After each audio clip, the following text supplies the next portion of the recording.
Okay. Whoa! The converter is no longer in service. I think it's strong enough. Aww. The drill's not. It's strong enough.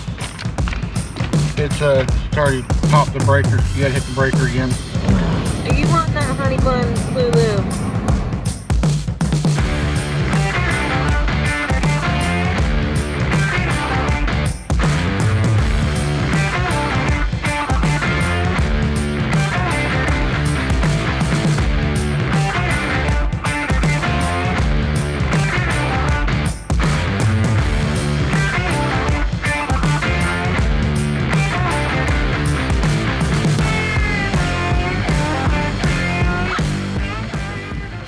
Pumping gas, and we are on our maiden voyage with our pop-up. This will be our first time going out, and we have Lulu and Petey with us, and we're just going a couple hours up the road to a little town called Payson, Arizona, and we rented a campground with full hookups so that we can see what works, what doesn't work,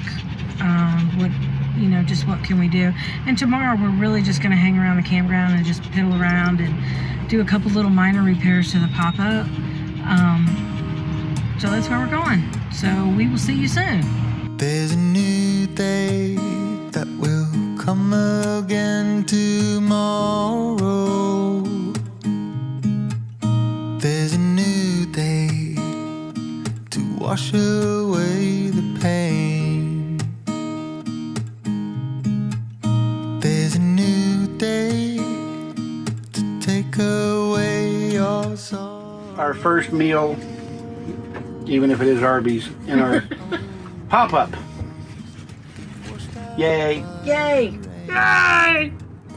Puppies are wondering where their roast beef is. So an update on Shakedown. It's night one. It's about 9:42, and we're in the pop-up. We got curtains and stuff hung with actually a tablecloth and a sheet, but temporary. It'll work for now. Major thing that's going to happen with this pop-up is it's going to have to be rewired completely. The converter is no longer in service. So that nice 30 amp surge protector we bought doesn't do a bit of good without being able to get through the converter and into the pop-up. The 12 volt system, the battery's dead on the trailer, and it only charges with a battery charger. It is no longer in service with charging whenever it's hooked up to the vehicle or charging from shore power. Of course, we can't get to shore power anyway. It may actually charge that way, but I'm not sure. But first things first, we got to get the converter replaced, and then we'll see if the water pump works, the heater fan, the hot water heater, and all of that stuff that requires electricity to run, including the lights and all the power outlets and all that stuff. The refrigerator is working because we have it on propane, so that's a good thing. But we're looking forward to doing a little bit of work on it tomorrow, and of course we'll video that and we'll bring you along with us. Darling, you've got to keep holding on through the night, 'cause I promise you this: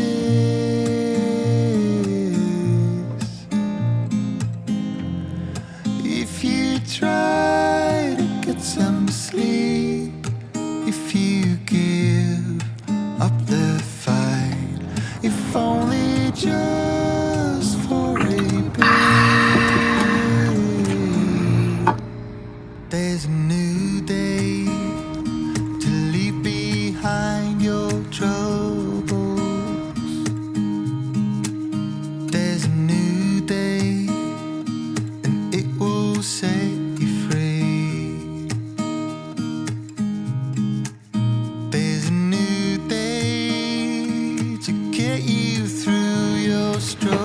was that for an invention? A USB ceiling fan. What are you doing there, honey? I'm putting snaps on these straps. There's no way to hold these up. The curtain thing and the vinyl, there's no way to hold it up. Whoever did the canvas didn't think of that. There's no D-rings. They're so small you can't tie them. So with my handy dandy snapper kit, I'm putting snaps on. Cool. I'm using my ugly snaps. The color you don't like? Yeah. That I probably won't use on anything else. And we'll just replace the canvas one day. So this is our bathroom. And the walls don't really lock into place anymore. And they don't fold very well. So we are attaching piano hinges. So it'll fold up and down better. And then maybe we can use this. It's just one of the little minor repairs that we knew we were going to have to do, and we brought the stuff to plan on doing it specifically on this trip. This was our little bit of trip, and I'll show you some other stuff that we did as well. So we got the wall to stand up on its own through a little ingenuity. We put a webbing with a snap here so we can unsnap it when we get ready to close up. And we just screwed it in. Put a pool noodle there just for a little bit of added privacy. You'll see when I show you. Then on the inside we have the L bracket just for a little bit of extra stability so that it won't fall on anybody's head, and that holds it pretty tight. And you can see that there's a gap here. I mean, we're in a pop-up. So that goes all the way down, and then we have the piano hinge there. So everything should fold up nicely.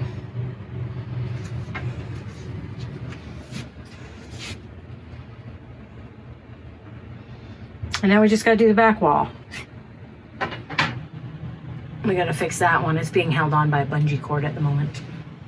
Okay, so we rectified a couple small issues, and yeah. You can see we have lights. Hey, we got water working now. Yeah. Because we actually hooked up to the battery charger that we had to buy just to get the battery charged again, because nothing is charging it. Yeah, but it's charging now. But you know what? This is why we came out here this weekend, was to shake this thing down and to see what was working and what wasn't working and what we needed to do. Oh, and the sink won't drain. And the sink won't drain now.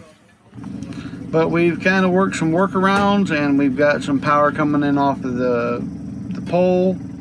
It may be unconventional, but we got power coming in. We got everything charging. Water's working. We got a nice laundry list of things to do to this thing before it's actually, capable of withstanding a long trip. So stick with us. We got a lot of things to do. It's a quiet, sunny Easter morning. Second day in the pop-up. And I think we've made some good progress. I got coffee. We're going to pack up and head back home. And we'll see what we can see. I've ordered a bunch of stuff, wires. I think I said last night that my friend Chris has got a converter that he's going to ship me, so we're going to put that in, and got some other little knick-knack things here and there that we need to replace or fix or whatever.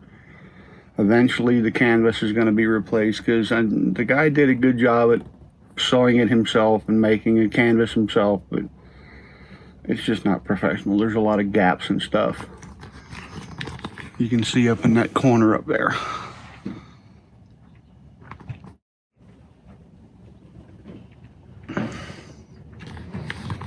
Around the door and everything, it doesn't look finished.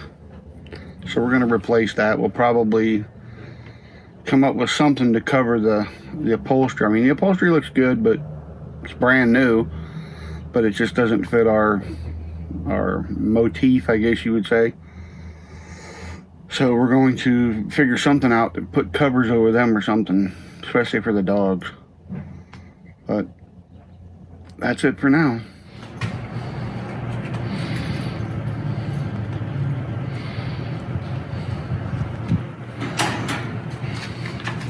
Oh, big one.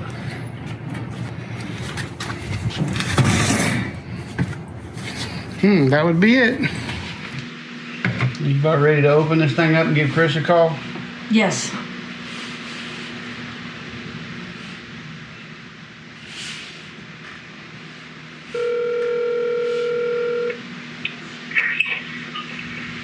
Hey man, what's going on? Nothing much, man. We got the package with the converter in it, and we're getting ready to open it up. And we thought we'd give you a call while we're unboxing in case we have any questions. Oh, okay, cool. All right. Hope I didn't interrupt anything. No, I was doing actually a video showing the new fridge and just doing an intro for the video for this week, where talking about the their camper that fell off the tow truck and that we're leaving to go and we'll end up in Elkhart, and then we meet up with these guys with these drones that are racing them around the fairgrounds. There, it was pretty cool. Oh, Cool deal, man. I still can't believe that thing was $40 to send to you. Yeah. You know, the post office, I'll tell you one thing, it was probably cheaper than UPS, because I tried to send, like I said, a dog carrier through UPS to Florida, and it was like $88. Right. Well, go ahead and open that thing up. Yeah, Crystal's going to dig into it now. I'm giving her the privilege. All right. You guys that don't know, Corey and Crystal have a channel, Overland Wanderlust, and They just bought a pop-up, an older pop-up, and they're doing some work on it, and did their dry run on it, and did a little camping trip and found out that the converter doesn't work. I had another converter left over from a Steer Scotty 1967 that I just about had restored, and then The hurricane came and oak tree uprooted and flattened it. That was years ago, but I had this brand new converter, been sitting in the shop for 20 years now, and I didn't have any use for it, but Corey did, so I sent it over to him. I'm glad it made it there in one piece. Yeah, and our Camp More Bark Less stickers. Stickers. We can put them on Yeah. the pop-up. there you guys. We're going to add some more value to the pop-up, huh? Yeah. Yeah, that's right. That's the thing that can make it better. We love the little cardboard thing that said, hey. Yeah. That was cool. Yeah, it looks like it's about the same size as the old one. That'd be sweet if it's fit in there without having to cut it and everything. Your cabinet all apart. Yeah. It's been a while since we used the camper, so I'm getting ready to take it down and get some new tires put on it. Oh, man. That'll be nice and cheap, huh? Oh yeah, we already got quotes. Depending upon what brand you want, $3,000 to $4,000. He even Are they 19,000 or are they 19 inch or are they 22 and a half? They're 22 and a half. Oh, goodness. Truck Yeah. size. he even left you directions. Man, I tell you what, you hooked me up with this. Yeah, it's pretty decent. It was brand new, but it's been just sitting in my shop for I think 20 years. As long as it works. I bought it and it was going to go into a Series Zero Scotty, a 1967, and I had the camper just about restored, and we had a hurricane come through in 2004, and it flattened it. So the tree landed on it and flattened it. Okay, I'm a little confused about this because you got DC out loads positive for the blue wires, and then you have DC out loads negative tie if they come back here. Yeah, sometimes on your loads, on your 12-volt loads, like your light fixtures, they'll ground it to the frame and you won't have a ground wire coming back. So you only have a positive coming out of that thing hooking up to your loads. Okay, so it does have, if it does have a negative coming back, then I put it in this bus bar on the very back. Correct. And the 3 loads are for the 12-volt system that's in the rig now. That's correct. So you're going to have to, kind of evenly divide up your loads. Okay. A couple lights on one, couple lights on the other, or whatnot. And the fridge is probably going to be on its own, I would imagine, or something. Or follow that schematic that you have from the Coleman, which I'm a little jealous that you have a whole parts list for that thing being a 19. Would you say the thing was a 1989? Yeah. Yeah, it's an 89. Yeah, I wish I had that manual with ours. Hook all. I got a glare on it. Hook To bus all bar. neutrals to bus bar and all grounds to side bus bar. Hots go under front cover inside. Call me with questions. Call me with questions. Okay, well, be near your phone today. Yeah, the inside underneath those covers, Corey, there's a cover on the front, a metal cover where the breakers are. Yeah. So you take that cover off, and that's it. You can access it to hook up your 120 loads and bring your power. So I get this thing off. What's that? Oh, I see it. It folds down though. Okay, Right. Okay, there we go. here we go. More instructions. Oh, Hey. cool. DC 15 amp fuses. Yeah, and then the last one I think on there, the one that's circuit number 4 or something, that's the converter itself. So I think that calls for a 20 amp fuse. Okay. So and then the other ones are 15 or whatever you want to put in there. You know, less than 15. If you don't have that much of a load, you can put a 10 amp in there. Okay, and then the other 3 are the 3 wires that correspond in the back, right? Right. Correct. Those 3 blue wires. Yeah. If you notice, one of them has, I think, a stripe on it of one color, and then the other one has a stripe of another color, and then the other one I think is solid. And if you look around the fuses, you can see that which wire goes to which fuse. Yeah, and it says hook your hot leg of the power cord. That's the one that goes to the shore power, correct? Correct. That's your going to be your hot coming out of your power cord. That's got to go into the output part of the 30 amp breaker. So you're actually feeding power into it backwards, which that type of breaker doesn't care. So it doesn't care which way the power's going through it. It's going to be a breaker, both ways. So you feed your 30 amps into the bottom of that breaker. That energizes the bus bar that it's plugged into, and then the power for your loads come out of the other breakers. Oh, okay. So that's kind of like a disconnect there, the 30 amp. Yeah, you can use it like that. You can, if you turn that 30 amp off, that turns off everything, the converter, the charging, and all your 120 loads. Okay, so there's 2 hot legs on that cord then?